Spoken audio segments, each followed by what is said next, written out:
The sign said, "Under construction." I thought it was just like any other construction zone. It looked the same cones, same signs, same trucks. And honestly, if people would learn how to drive, I probably never would have noticed anything differently. But people get stupid in the face of anything different, and so instead of cruising through at the recommended 45 miles per hour, they were crawling along at about 15 miles per hour while some idiot up ahead talked himself through his fear of orange cones. So I was drifting slowly, drumming my fingers on the steering wheel and cursing whoever gave that moron his license, when my eyes fell on one of the construction workers. I don't even know why he caught my eye. He wasn't moving, wasn't doing anything in particular, but something about him was wrong. It was nothing I could exactly put my finger on, but you know that feeling you get when you look at a computer-generated image of a person that's good, but not good enough? It was just like that. Sent a physical shiver down my spine. I focused on him, trying to figure out what the problem was, what had drawn my attention. But I realized pretty quickly, it was everything. He was wrong, put together wrong. Nothing major, nothing huge, nothing I would have seen if I weren't driving so slowly. But his arms and legs weren't quite the right proportion to his body. His neck was too long. His feet were too short. His clothes hung wrong, like they were connected to his skin. He moved oddly, his motions too planned and precise. And although his yellow helmet shadowed his face, I had the impression that his features were the worst of all.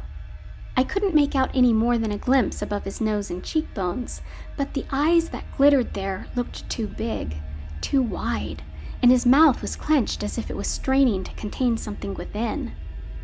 A horn behind me snapped my attention back to the road. I realized that the traffic ahead had cleared, and now I was the idiot holding everything up. I stepped on the accelerator and left the bizarre worker behind. That should have been the end of it. I should have gone on my way and forgotten all about it. But that night at home, I found myself thinking about the construction worker again. He disturbed me on a bone-deep level, and the more I thought about it, the more I thought it wasn't just him. In my memory, the whole site started to take on odd imperfections. The cones too tall, the trucks too angled, the signs moving wrong in the wind of the passing cars.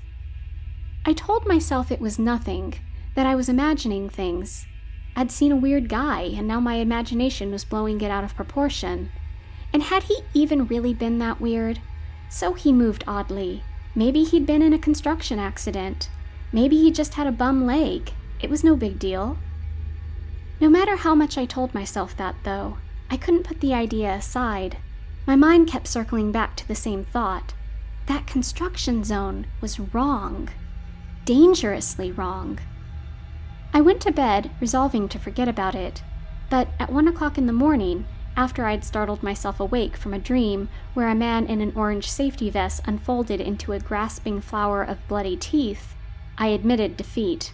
I got up, got dressed, and drove back to the construction zone. I parked on the shoulder a few dozen yards before the cones started. The scene was well lit by the full moon as I walked up, so I didn't bother to turn on my phone's flashlight. I approached the first sign, a foldable plastic diamond reading, "Road work ahead."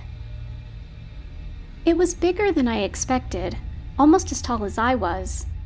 I'd never actually been this close to one before, though, so I didn't know if that was wrong.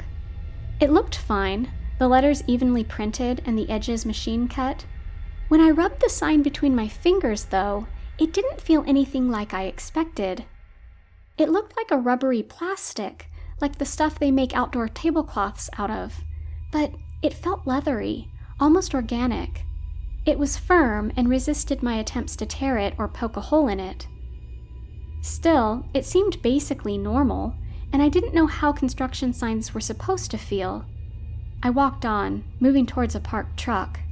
I glanced around, clear on the fact that if anyone came by right now, I'd look like I was planning on stealing the equipment, but the road was empty. I reached the truck and rapped on it with my knuckles. It made a metal sound, just like you'd expect. I looked inside through the driver's window, and everything appeared normal.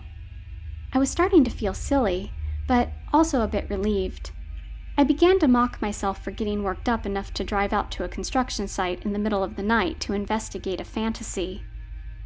And then, passing by one of the large orange and white plastic barrels that separated the construction site from the road, I swung out with my foot to kick it. Instead of the hollow plastic thump I expected, though, I was met with a solid thud. It felt like kicking a telephone pole. There was very little give. My foot took the brunt of the impact, not the presumably hollow barrel. Confused, I put both hands on the barrel and pushed.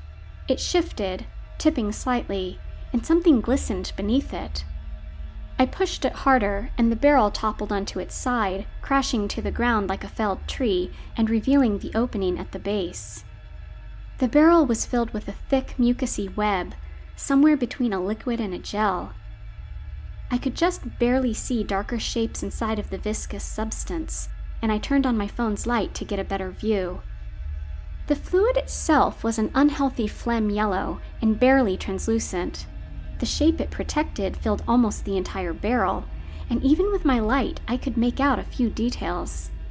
What I could see was mainly indistinct shapes in neon yellow and orange. It was as if someone had stuffed a highway worker's safety gear into the barrel and then filled the whole thing up with homemade glue before setting it down. I wanted to see more of what was in that barrel, but I wasn't about to risk getting any of that disgusting mass on my hands.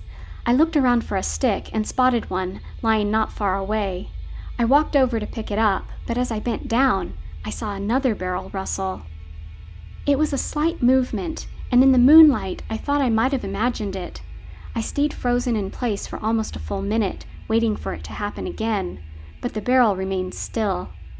Finally, I approached the barrel and gave it a gentle shove, leaping back as I did so. Like the first one, this barrel barely moved when I pushed it. After a moment of nothing happening, I gave it a firmer two-handed shove, knocking it over.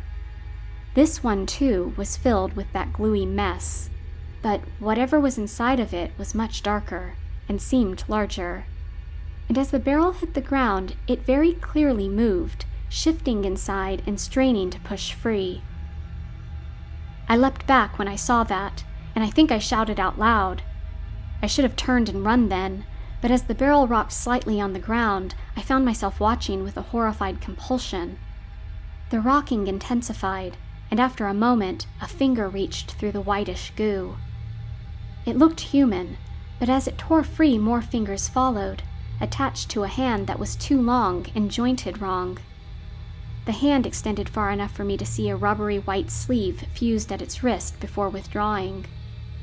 A foot came next, shoving through the hole the hand had just made.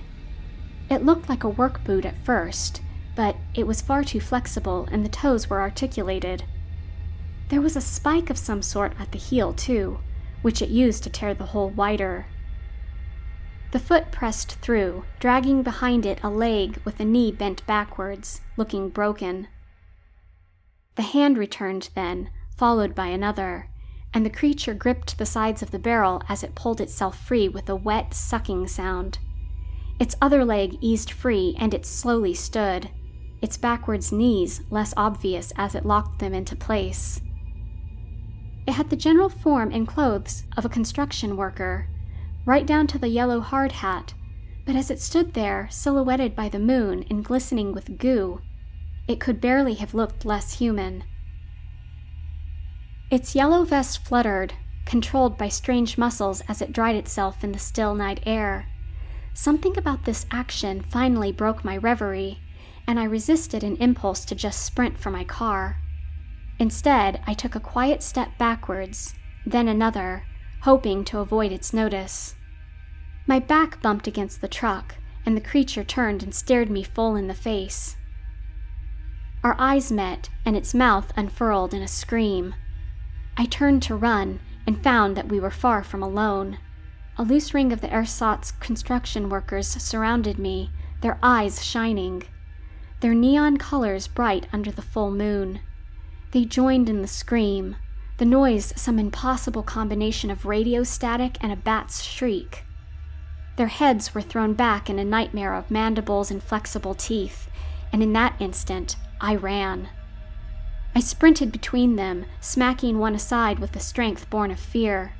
I heard it hiss as I struck it, and I felt a heavy thump on my back as I received a blow in return.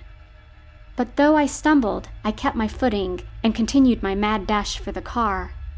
As I yanked the door open and leapt inside, I saw them racing towards me. I started the car and mashed the accelerator, knocking 2 of them to the ground with my bumper. They rolled clear and I sped off, driving through that construction zone like demons were after me. The construction zone was gone the next day. I don't know what I would have done if it had still been there. And maybe it's fine, and maybe it's over now. Lately, though, I feel like I've been seeing a lot of construction. Often, it's in places where there doesn't seem to be anything wrong with the road, and the workers just seem to be standing around, as if they're waiting for something.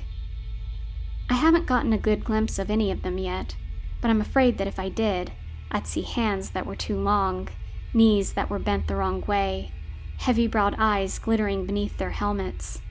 And frankly, I'm not inclined to slow down to look.